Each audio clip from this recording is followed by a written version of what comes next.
a sealed envelope, a locked royal safe, and a plot that could shatter the monarchy.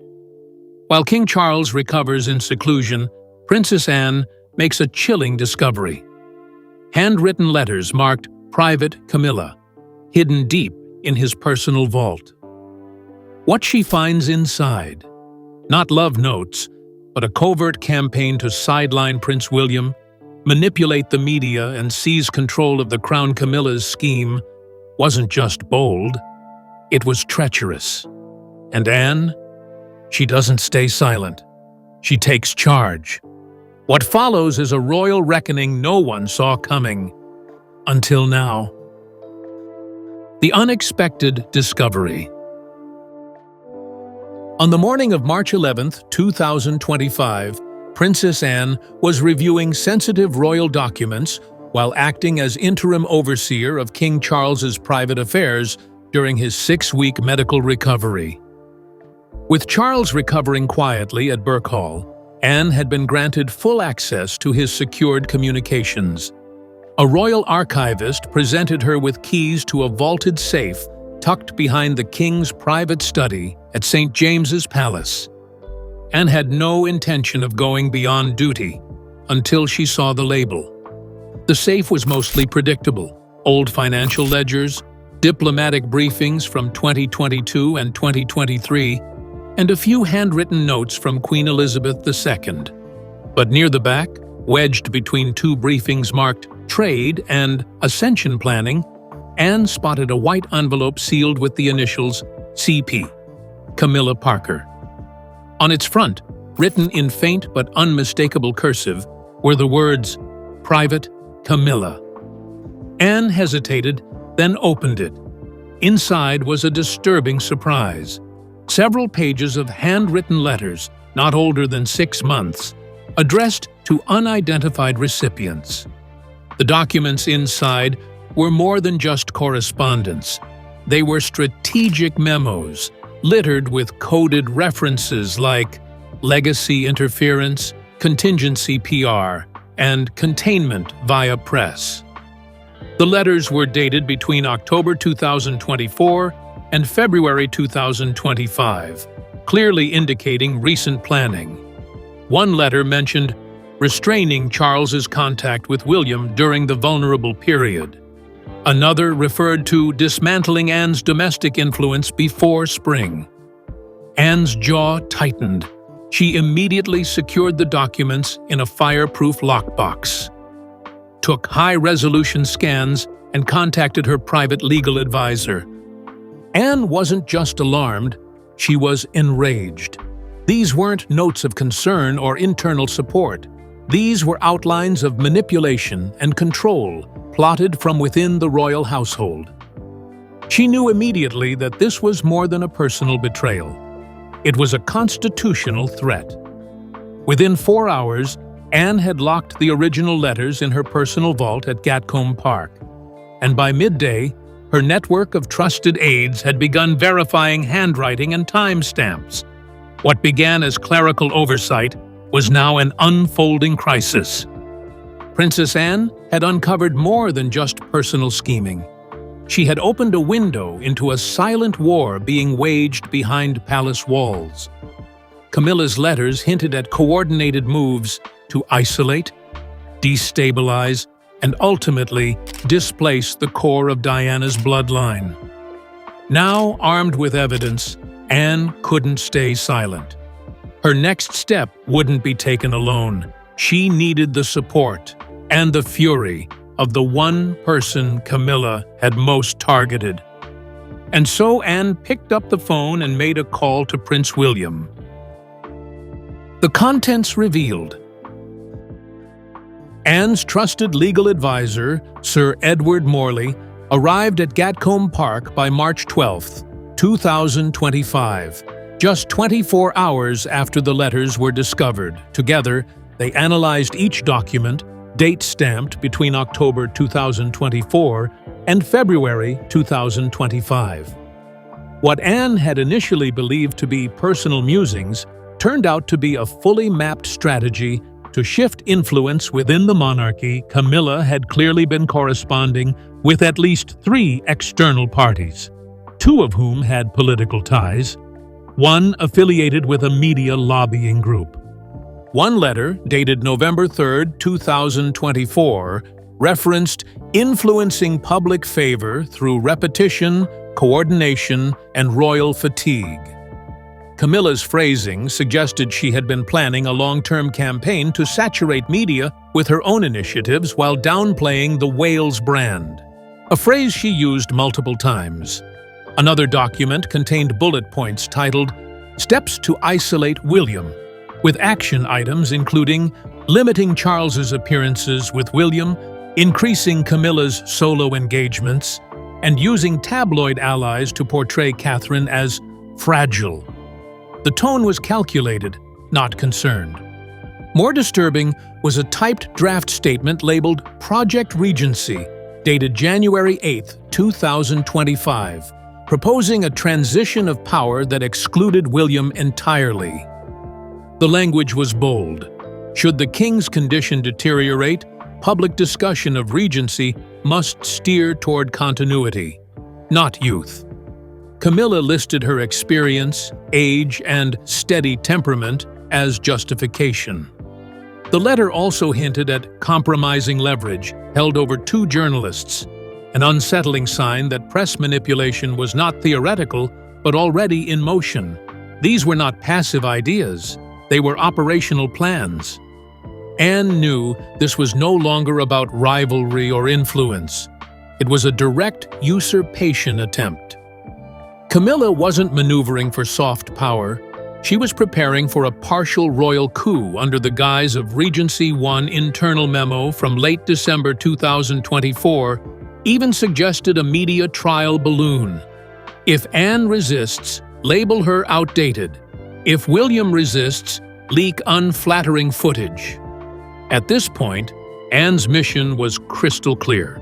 It wasn't just about warning the family. It was about protecting the integrity of the crown. Princess Anne understood the weight of what she had uncovered. This was not merely personal betrayal. It was palace treason. Dressed in ink and whispers, Camilla had built a silent infrastructure of manipulation, aiming to sideline Diana's heirs and consolidate royal authority in her image. Anne couldn't allow that, but confrontation required strategy. She would need to strike at the right moment, with the right allies. Her first move? Confront the Queen Consort herself, before the lies could spread any further. Anne's confrontation.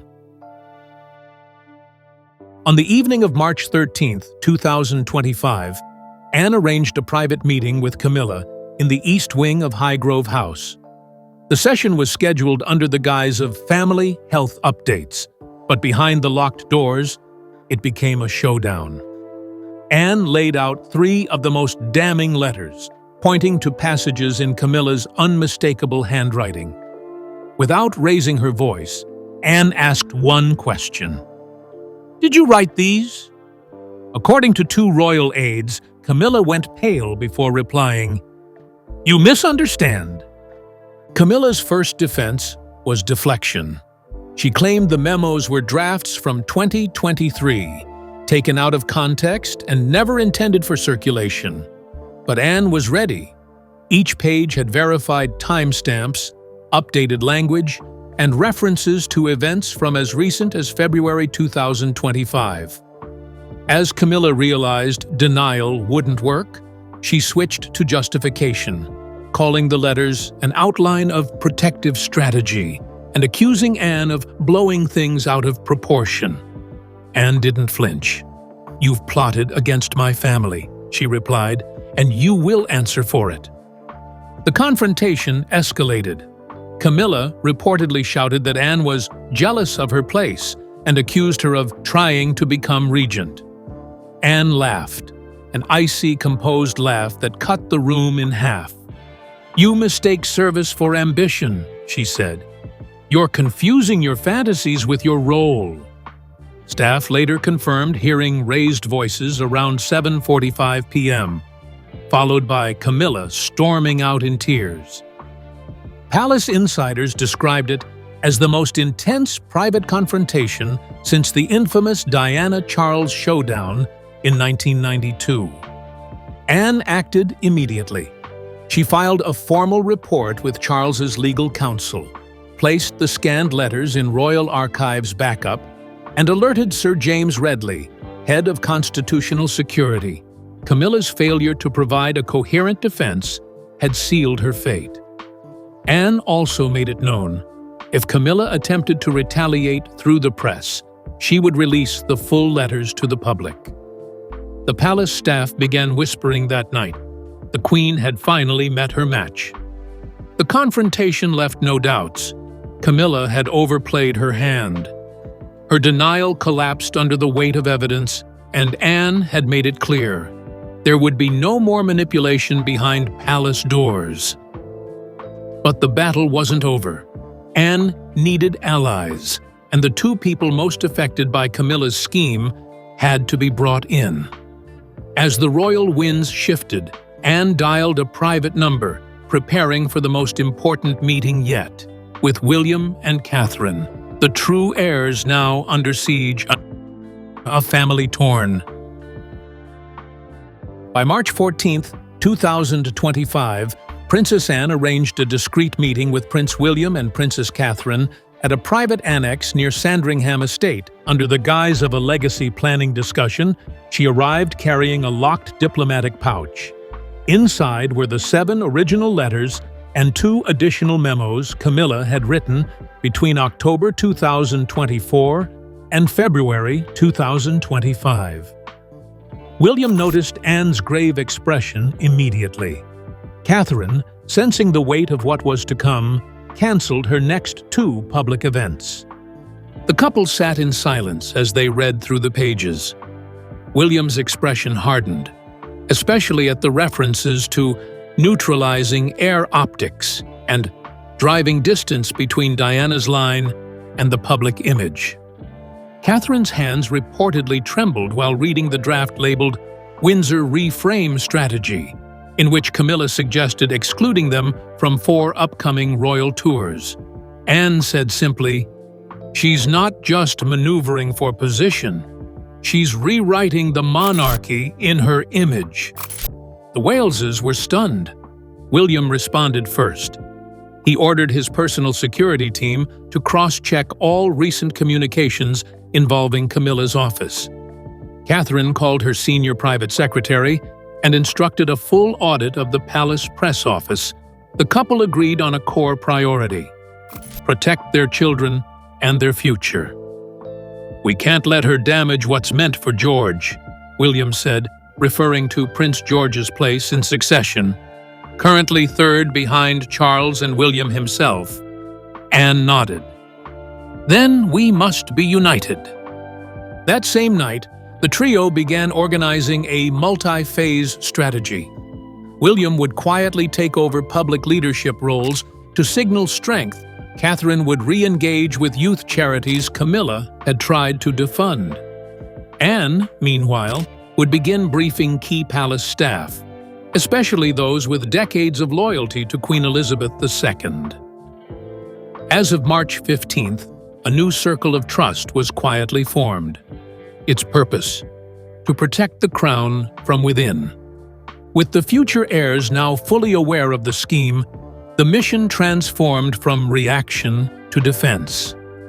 Anne had united the only 3 royals capable of outmaneuvering Camilla, and each of them carried a different strength: Anne's discipline, William's legitimacy, Catherine's grace. But before they could act publicly, the most important piece remained: Charles himself. Still recovering, still unaware, Anne knew the revelation had to be done carefully, because once the king saw what had been planned, nothing in the palace would remain unchanged. Charles learns the truth. On March 17, 2025, Anne traveled to Birk Hall, where Charles was spending his convalescence after his recent cardiovascular procedure. The visit was announced as familial support, but Anne came armed with a secure folder. In the quiet of his study, she placed the documents before him. 12 pages in total, with 6 marked in Camilla's handwriting and the rest typed, dated, and flagged.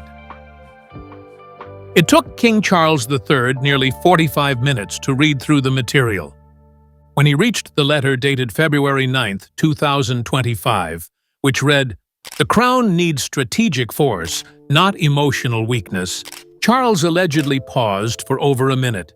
He asked Anne to confirm the handwriting and sources. She did. He said nothing. Then he flipped to the page where Camilla had written, "Timely succession may be the only responsible option if the public begins to lose faith." According to a source present, the king dropped the page and whispered, "She doubts me." Charles was devastated. The woman he had defended against public outrage, married in 2005 and elevated to queen consort, had now planned a regency that would cut off his son, and worse, anticipated his mental decline as a political tactic. "I gave her everything," he muttered, pacing near the window. Anne stood silently until he asked, "How far has she gone?" She handed him a separate summary of Camilla's media coordination with the Clarion Group, a firm connected to royal leaks in late 2024. That evening, Charles ordered his legal team to begin reassessing Camilla's royal entitlements. He requested a loyalty analysis of all her aides and a restricted review of recent public expenditures linked to her name. More importantly, he told Anne, "No press, no confrontation, yet. Let me decide how this ends." But behind those words, Anne saw something else. Heartbreak. The king had finally realized that the woman he trusted had been playing her own game, one that could have toppled them all. With the king now fully informed, the family braced for impact. Yet even as Charles processed betrayal in silence, the dominoes had already begun to fall. Rumors were stirring among the staff. Camilla's private secretary had gone quiet. Her closest media allies were asking fewer questions. Behind the gilded doors of the monarchy, the Queen's support base was crumbling. The network she had so carefully built was beginning to unravel, and she had no idea the storm was already upon her. Camilla's network begins to collapse. On the morning of March 18, 2025, 2 senior staffers in Camilla's Kensington office received formal notices placing them under administrative review. The order came from Sir James Redley, acting on Charles's behalf. Their digital devices were confiscated and their access to sensitive royal files revoked. Within 12 hours, one aide had already confessed to facilitating unofficial briefings with outside media. The dominoes were falling fast, and Camilla still had no clue how much had been uncovered. By March 19th, 3 journalists affiliated with Camilla's inner press circle received direct warnings from Buckingham legal counsel. One had published a favorable piece about Camilla's increased diplomatic role just 2 weeks earlier, an article now believed to be part of her image-building campaign. More alarmingly, a financial probe into the royal house budget uncovered a redirection of £78,000 toward private PR consultations since January 2024, none of which had been authorized through official palace channels. Even her own family wasn't safe. Her son, Tom Parker Bowles, was abruptly removed from a food and sustainability council linked to the royal estate. While the reason given was realignment of advisory roles, palace insiders knew it was a message. No one close to Camilla would be spared scrutiny. 2 of her longtime charity partners also withdrew quietly, citing governance reviews. The Queen Consort's image, once polished and managed, was now viewed as a liability. By March 21st, whispers around royal corridors used a new term for her: rogue operator. Where once she was Her Majesty, now she was treated like a political risk. Senior footmen refused casual greetings. Invitations to speak at Commonwealth Women's Day were revoked. Camilla noticed the difference. She confronted her chief of staff, but got no answers. The power she had leveraged so precisely was now dissolving around her, piece by piece.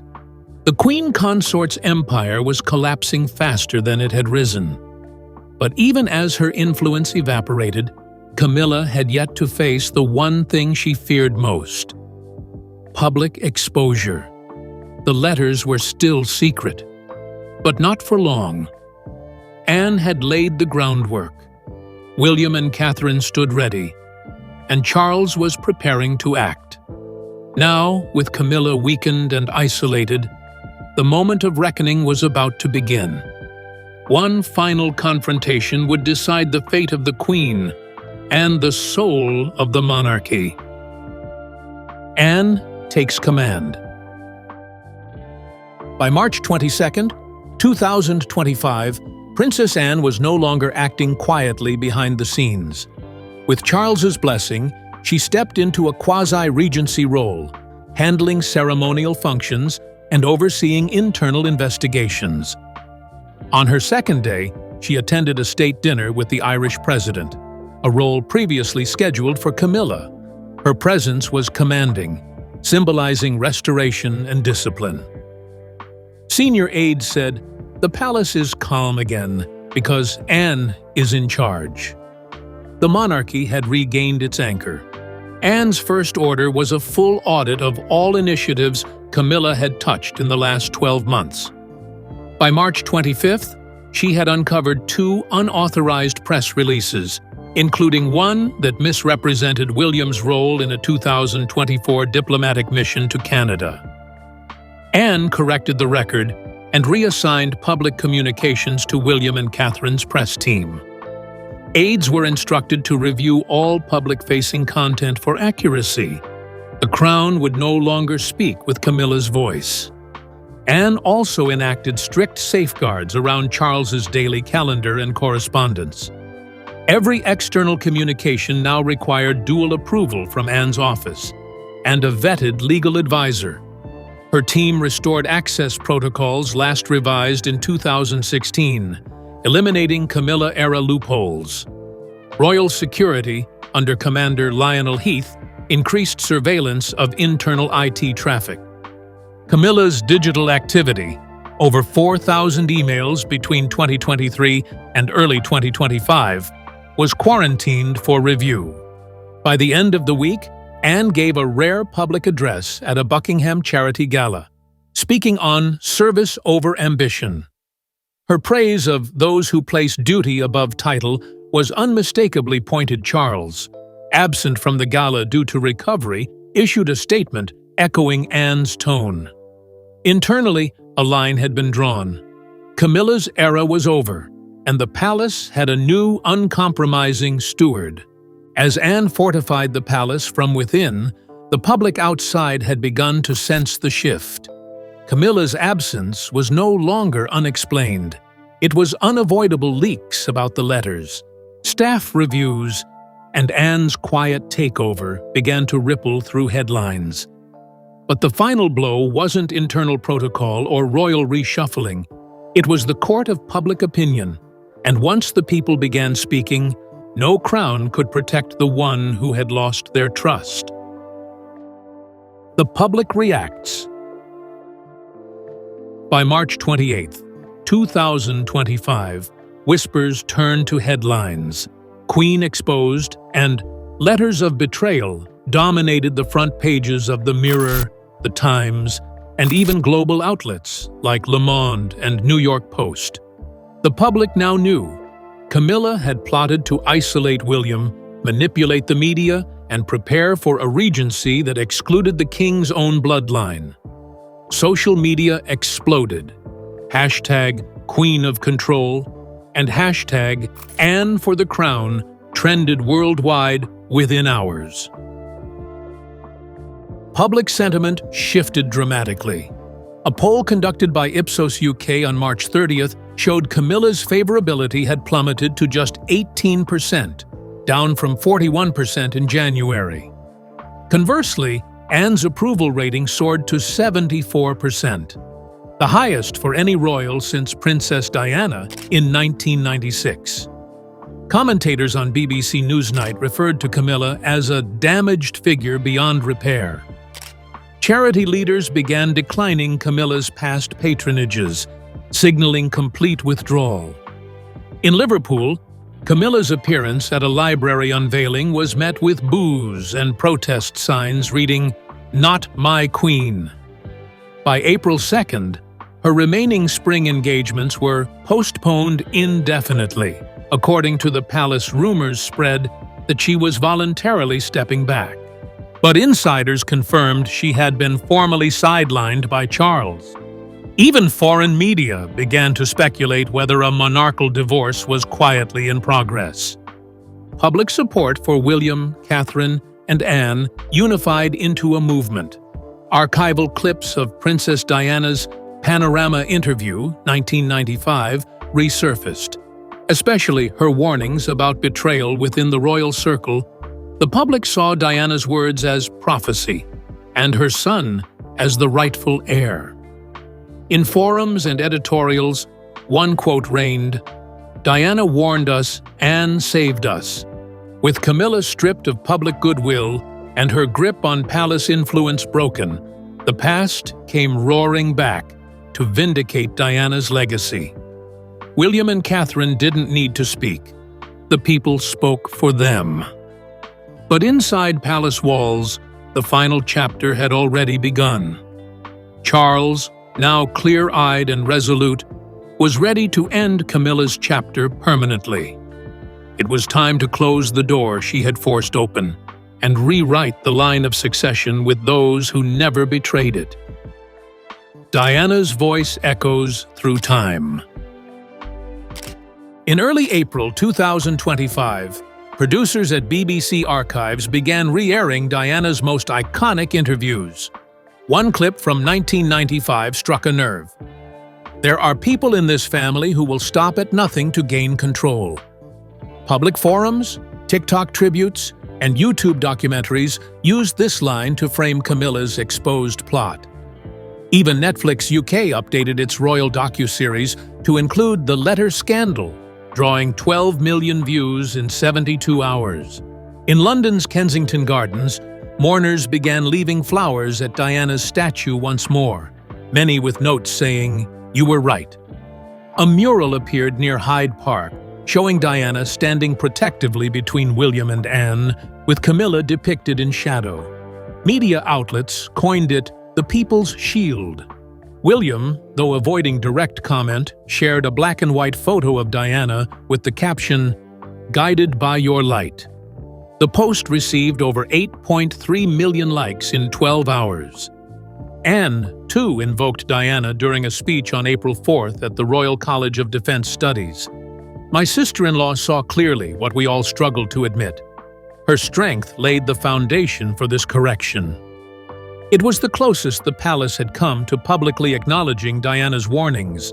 The crowd gave Anne a standing ovation lasting 2 minutes. The speech was replayed on BBC One and Sky News that night. Inside the palace, Charles reportedly spent several days revisiting Diana's letters from the 1990s, stored privately since her death in 1997. Staff noticed his growing distance from Camilla, with one aide saying, "He walks the corridors she once ruled, but now alone." The ghost of Diana wasn't haunting the monarchy, it was healing it. As Diana's truth re-emerged, Camilla's undoing was complete, not by force, but by revelation. The crown had remembered its heart, but this wasn't just about removal, it was about renewal. And for that, Charles, Anne, William, and Catherine had one final step to take: rebalancing the monarchy around trust, heritage, and unity. The Queen Consort was gone. The new royal era was ready to rise. A new order rises.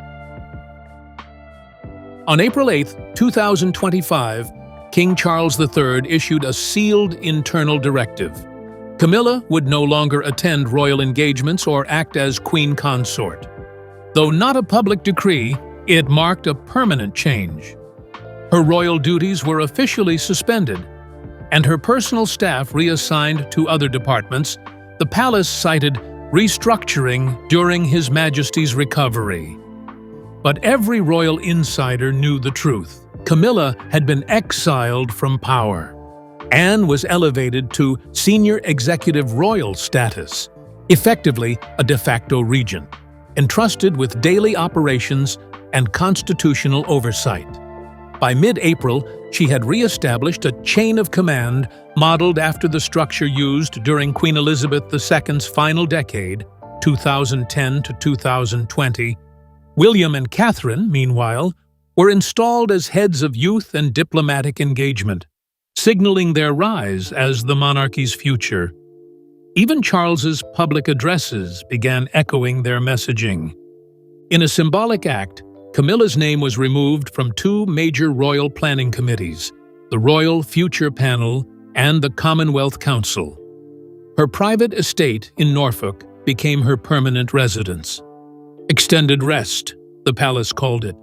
But even footmen knew this was exile. Camilla's influence was gone, her circle dissolved. The woman who once positioned herself at the center of royal reinvention had been ousted by truth, loyalty, and legacy. By April 20th, 2025, William, Catherine, and Anne stood on the balcony of Buckingham Palace, waving to a roaring crowd of over 35,000. The monarchy, once teetering under betrayal, now stood firm on pillars Diana would have been proud of. A new royal order had risen, not one of strategy, but of service. And behind it all, the Princess Royal's quiet resolve had become a storm of redemption. The monarchy has weathered scandals, betrayals, and broken vows, but rarely one from within. Camilla's plot, concealed in secret letters and whispered strategy, was designed to tighten her grip on royal influence while isolating Diana's legacy. But it was Princess Anne, the silent sentinel of royal duty, who broke the silence and set things right. Her discovery didn't just expose Camilla, it reunited the core of the crown. In a moment of crisis, Anne, William, and Catherine formed a quiet alliance that prioritized loyalty, honor, and the future of the monarchy. Their unity reminded the world that while titles can be inherited, trust must be earned and protected fiercely. King Charles, betrayed at his most vulnerable, chose clarity over emotion. His decision to distance Camilla was not personal. It was constitutional. The palace's inner workings were rebuilt from the inside out, with Anne leading investigations, Catherine taking on renewed public visibility, and William emerging as the next era's rightful pillar. And in the hearts of the people, one voice echoed louder than ever: Diana's.